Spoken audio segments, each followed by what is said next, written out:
Hey! This is JJ and Alex. I made a name for myself, I told you I won't be denied. As you wrap up your day, it's time to get your fix of the teams you live for and the sports you love. This is JJ and Alex, presented by G2G Bars on 97.5, the KSL Sports Zone. All right, everybody, welcome on in. It's another edition of JJ and Alex right here, 97.5, the KSL Sports Zone. It is a Friday. You know my commitment on Fridays. You know how committed I am to the commitment that I've committed to, JJ. What did we talk about right before we showed up at this beautiful Slorex? It's the Salt Lake Outdoor Expo right here at the Exposition Center in Sandy. What did I tell you my commitment to today was? We have one rule on Fridays. Yeah. What is JJ and Alex? And have fun. you got to have fun. I don't listen at the expense of having it be interesting. Fine. We'll sacrifice whatever it takes just to have a good time. Informative. Don't expect We're going to much. go for full-on fun today. All right. So except for fun. Okay. Listen, the Salt Lake Outdoor Expo. I'm telling you, this is as cool as it gets. So we're sitting in actually. Are we tenants right now of the Sound Warehouse booth right here? I think so. So which I don't mind. We won't, except I'm for kind when of they a geek for that stuff. No, I know, but when they turn the subwoofers on. Okay. But we have headsets on, so we're okay. Yeah. So we're I'm actually fine with that. Yeah, I'm fine I think with that. This could be cool. You come down. Kids 12 and under are free, of course, all weekend long. And Alex, I'm looking at this thing. That Okay. is what is this? So there's a side-by-side in front of us, all right? And so you go, okay, I've seen side-by-sides that are fully enclosed, right? Yeah. I've seen four-door side-by-sides. I've seen 9-year-olds driving this around in my neighborhood, but not at this level. This is souped up. I am telling you right now, that actually is bigger and nicer than a Jeep. It is like the exact same size of a Jeep Wrangler that's been decked out. And I don't know what you have to do. That's not a car, is it? I mean, they're making it look like, because you could go intense off-roading in that thing. You can do anything in that. You could be anywhere. That is, and that's what we're going to. It might fly. Hey, that's what you'll find out at these expos, at these outdoor expos and things like that. One of my favorite shows we've ever done is like PrepperCon. So that's what you do is if you're getting ready for the apocalypse, that's the vehicle for you. Which is coming soon. That's some Mad Max stuff right there. That is Mad Max. That's exactly what that reminds me of. No one's shooting those tires off. And this thing, I'm looking around, it's like, my goodness, these Amazing. things cost $30,000, $40,000. Oh, yeah. I drive a 2007 Honda Accord. You got to up your game, brother. It does have a V6. When the Outdoor Expo is rolling out off-road vehicles that are way more than your actual commuter car. If you can afford one of Come these, salute. Good for you. Have but fun. It's not. Listen, there's that. There's the dune buggies, the sand rail stuff. It's really fun if you're into the outdoor. Some of the people we like to talk to at these are the recovery guys, the guys who come out and bail you out because you get stuck because you suck. Yeah. Right? Uh-huh. The one guy, that was his thing. He goes, "Hey, if you're stuck because you suck, we're going to get you unstuck because we don't suck." That's so quite a slogan. I always love it because it's a really cool thing. Hey, Joey, are these kids eligible for free candy? I mean, what's going on here?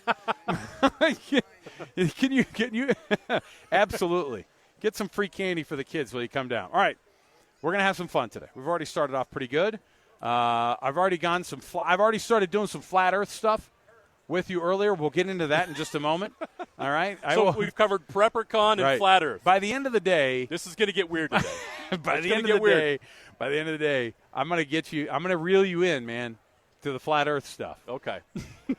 At least one player at the. I learned today there is no solar system. No, it's not even. I've been lied to for 46 years. Flat Earth, the next level is there are no planets, all right? Which is where one player at the Combine, I would say if your agent says, hey, listen, maybe let's stay away this week from the no planets and no solar system stuff. Well, and if no you have space. a broad jump of 12 feet 2 inches, you can say whatever you want at the Combine. Quite weird. It Quite doesn't weird. matter. All right, let's kick the show off. We've got tons to do. We're going to have a ton of fun here at the Expo Center in Sandy. Mountain America Expo Center in Sandy is where we are for the Salt Lake Outdoor and Recreation Show right here. Slorex, Slorex.com, Slorex. If you want to get tickets, Slorex.com. Let's kick off the show as we always do. Our program is brought to you by G2G Bars. All natural ingredients, no preservatives. The G2G Bar, perfect for anybody who needs a quick, tasty, and nutritious boost. let's jump in right here. We've had some we got to get into this college football playoff discussion we didn't get to yesterday because we had a short show. So let's do it right now with the cut. It's time for the biggest story of the day. This is what made the cut with JJ and Alex on 97.5, the KSL Sports Zone. So we made fun of Clemson's head basketball coach this week, who was boo-hooing about the fall of the ACC, and it's all because of those darn Big 12 teams that are manipulating the net system, right? Yeah. And because BYU's in the Big 12 and Utah's going to be in it next year, and they're in a very healthy place basketball-wise in the conference, the Big 12, obviously. They're in a very, very comfortable spot, being by far the best conference in basketball.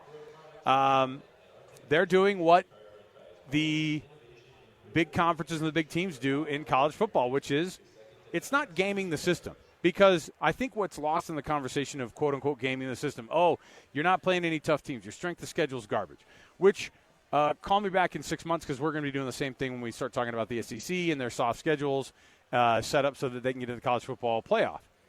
The thing is that's the smart way to do it. If you want to get the most attention, what do you have to do, JJ? You go to the college football playoff.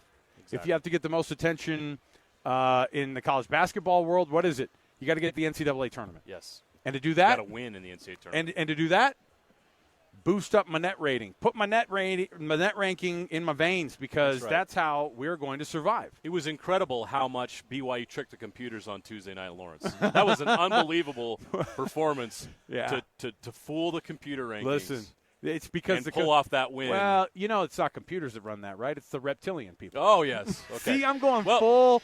We've got preppers today. We've got no solar system. It's the reptiles. And now we know that college basketball, the entire NCAA tournament selection committee are reptilians. Fake. It's the reptile people. That's who don't want you to. That's who's running the college football playoff. Now it makes sense. Okay. So the Big Ten and the SEC are apparently trying to ruin college football. All right. A possible 14-team playoff already being discussed before we've even gotten to a 12-team playoff. 16 teams is also part of that discussion because in the current contract, they're only going 2 years of a guarantee of these 12 teams in the college football playoff, right? So first-round buys for champions, and then 3 auto bids. So 14-team playoff after a 12-team 2-year run that they're going to have. So the SEC and the Big Ten want first-round buys for their champions. Of course they do. Which, by the way, that's the way it's set up, right? The first-round bye for the champions of any of the – if Utah ends up being the Big 12 champion, which I think, we all sort of now look at Utah, and it's almost their conference to lose at this point, the way we've been talking about it, they are going to be an automatic 1 through 4 seed, right? And the 1 through 4 seeds get a bye in that first round of the playoffs. Am I wrong? No. I'm like trying to imagine. Did I get that wrong? No. But it's not just that. The SEC and Big Ten want all the buys. They want all the buys, okay? So it's not based just on what? So, but it's not even just that, and 3 auto bids per conference. So you're talking about first round buys, okay, and then 3 auto bids apiece. So they're asking for 8 of the 14 teams in the college football playoff going up. Now, as my son will come up to me and say, "Dad, can we get that $40,000 side by side at the Salt Lake Outdoor Expo?" I'll go, "Hell no." Right? And then what is and then what is his response? Doesn't hurt to ask. Right. Which is what I kind of treat this like. Now, if you are the most powerful conferences in the land, I don't know, from a competition standpoint, not having if we didn't have BYU and Utah in a power conference fighting for because what I'm saying is that they would have a spot taken from them potentially, right?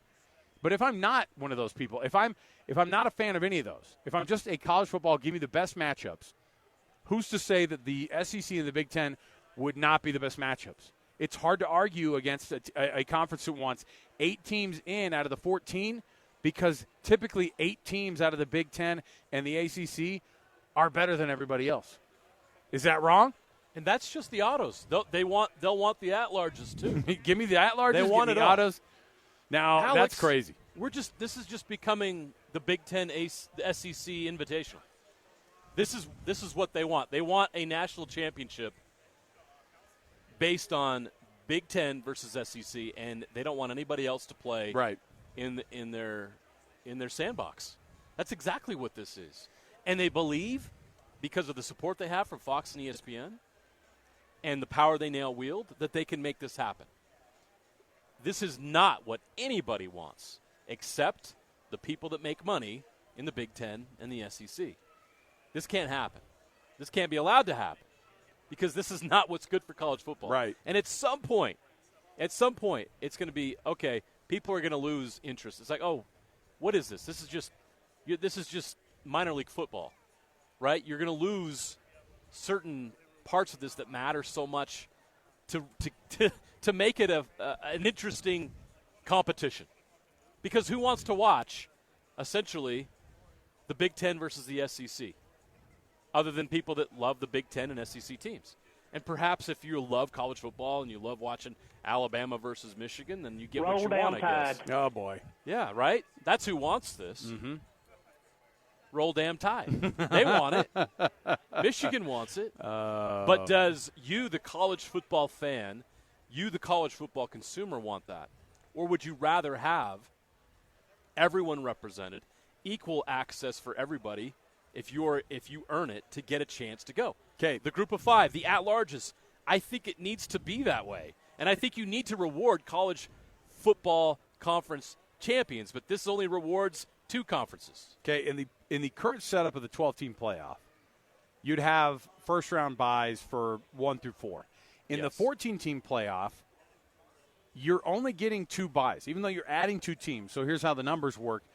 It would be the number 1 overall seed in the and I think that they're just taking – so I think what we're looking at here, this is a projected 14-team playoff that Ross Dellinger did for Yahoo, okay? A projected top 14, all right? So the Big 12 would have the Big 12 number 1.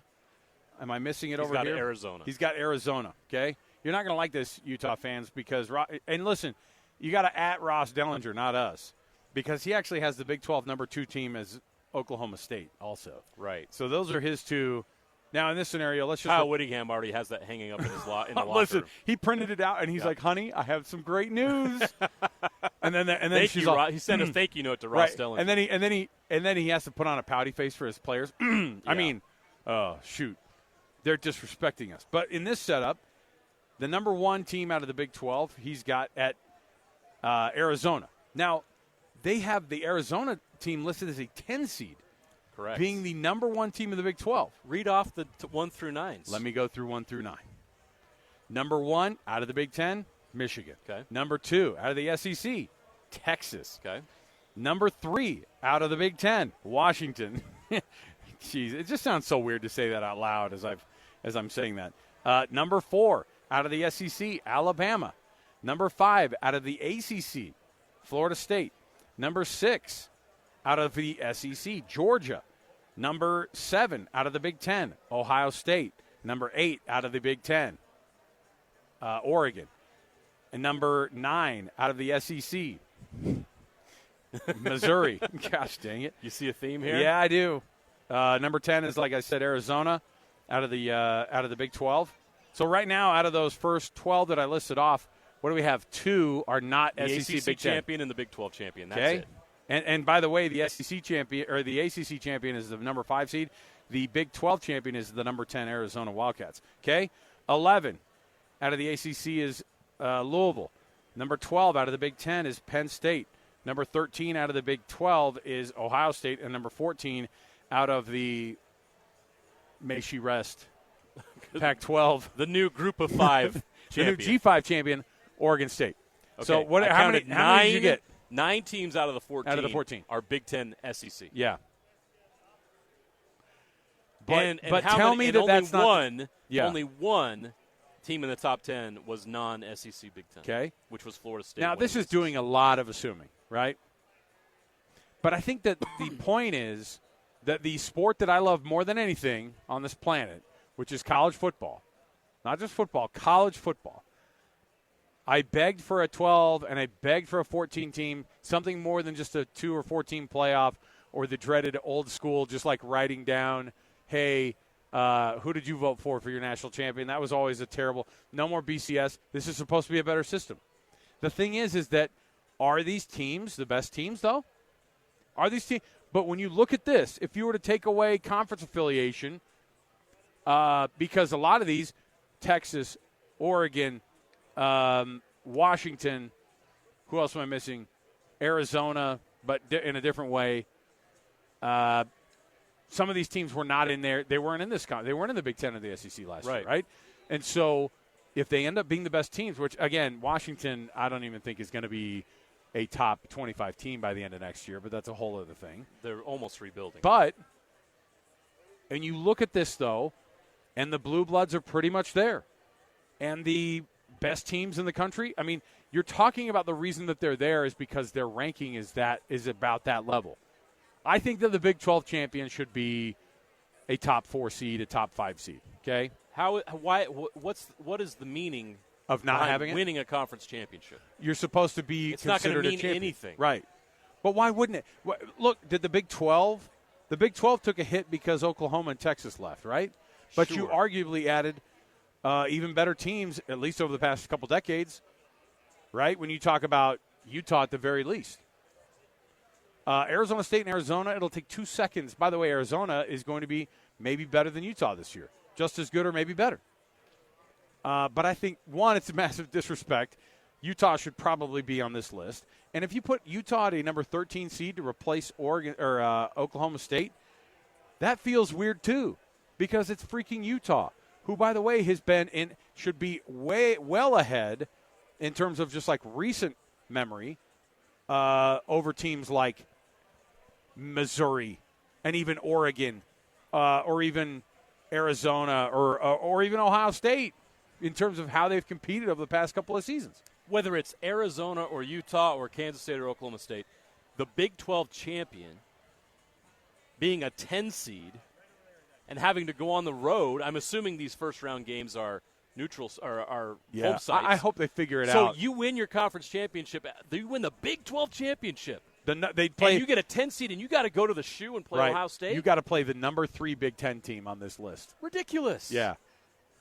Ridiculous. So you're saying that doesn't make any sense. Yeah, but listen, on paper, if you were to make a matchup and you were to just kind of close your eyes, who would be a better team on paper between Arizona and Ohio State? It depends. I don't know that. Come on. On paper? You know from a talent always, perspective? You know always. Yeah, well, let's say that Ohio State's the number 3 team. Well, if we're judging based on your 5 stars, then Texas A&M should be in here. Right? Well, by that logic. I think the results on the field, this. week 1 through 12, and the championship game need to matter. In this, it doesn't. Let me see here. If you're 4th place or 5th place in the SEC, you still have a shot at the playoff. Help me understand that, Alex. If you finish 4th in the SEC, you don't win a conference championship, you don't even go to your conference championship game, why should you be in the college football playoff? What have you done to earn inclusion other than just being in the right club?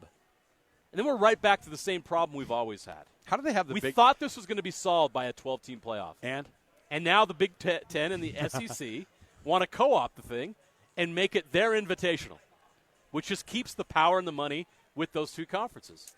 At some point, we all know where this is going. Eventually, they're going to break off completely, and this is just the first step, is them saying, okay, we have the power, we have the money, we're just going to go start our own thing and just leave everybody else behind. You know what? At this point, that's better than this. Don't do this. Yeah. Don't try to sell to everybody that this is a real playoff. Right. It's not this is based off of if this were to happen from this last year's just final rankings, okay? Because I think we know Washington will not be the Big Ten number 2. Ohio State might be the Big Ten number 1 or number 2, maybe number 1. Texas is not going to be the SEC number 1. Can we shake on that? I don't know. Can we at least make that commitment? Now they do have backup quarterback Arch Manning. So there you go. Georgia at 6. That's interesting. I'm not worried about. But that's teams. all because that's where they the teams. But that's what they shook out in the college football. The bracket you're showing me gives me an idea of how this could go down, right? And how the Big Ten and the SEC are cooking this up to benefit them. That's exactly what that is. And again, we got this is the I don't know whatever computer rankings they might use to determine. I don't know how they're going to do that with the committee. The committee is going to be like they're going to look at this and they're going to look at the strength of schedule. Well, they played each other over and over again. Okay, I mean they're not even going to play. Like half these teams aren't even going to have played each other during the regular season because the conferences are so big. So it's cooked. It's all cooked. It's just an effort to keep the power with those two conferences. And if everybody doesn't do what they say, they're going to say, all right, we're just going to go form our own college football league, which is exactly where this is going. Well, listen, if you're going off of last year, that Utah team wouldn't have made the 12-team bracket. No, not last year. Year before. And the year before that even, obviously. But this is going off of last year's kind of final rankings. That's why Oregon State is still in it. That's why Oklahoma State would be in it. That's why Florida State is 5, Alabama 4, because that's where it was. 1, 2 is Michigan, Texas, 3 Washington, 4 Alabama. Yeah, this is based off of last year's so final. If you were to do it like that, then here we are. I mean, that's basically one thing about who is going to make it to the 14-team playoff. If it's going to be the best teams and it's just based off of ranking and champions, then great. But if you're going to give a Big 12 team the number 10 seed, right, that seems weird. Right. If you're going to give the Big 10 number 3 a 7 seed, then that seems quite crazy here. All right, more to go around the corner. 97.5 The KSL Sports Zone.